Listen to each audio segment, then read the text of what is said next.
Well, an FDA advisory panel recommends health officials give the green light to Moderna's coronavirus vaccine booster shot. The same panel is going to discuss Johnson & Johnson's booster today. And as ABC's Dan Lieberman shows us, this is all happening as concerns over vaccine rules and staffing issues grow ahead of the busy holiday travel season.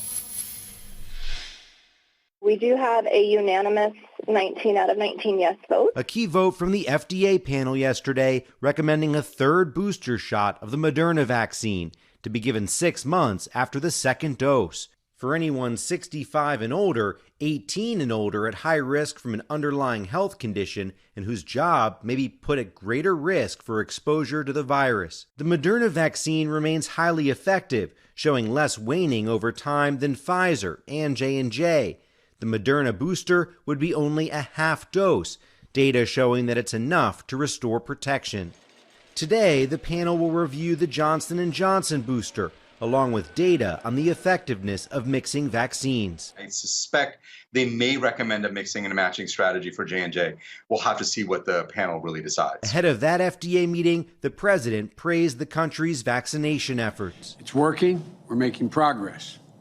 Nationally, daily cases are down 47%. Yet the battle over vaccine mandates and looming deadlines remain. In Chicago, the police union telling their officers not to share their vaccination status by today's deadline. I know the residents and businesses have expressed concerns that the department will not be properly staffed. Chicago Police Department will be fully staffed and ready to protect the citizens of the city. Mayor Lori Lightfoot standing firm on the city's mandate that will put city workers on no-pay status if they fail to turn in proof of vaccination. And Americans may be in for a potentially turbulent holiday travel season. The TSA now reporting that an alarming 40% of their workers remain unvaccinated, with a deadline to get a shot looming just before Thanksgiving. Dan Lieberman, ABC News, New York.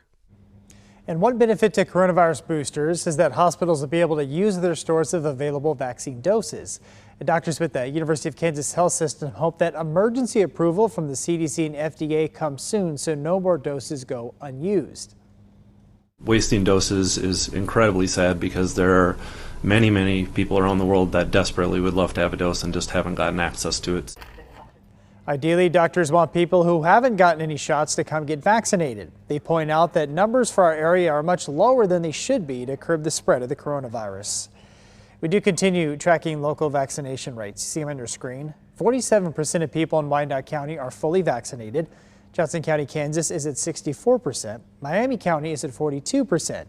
And on the Missouri side, the parts of Platte, Jackson, and Clay counties outside of Kansas City, Missouri are between 46 and 48% fully vaccinated.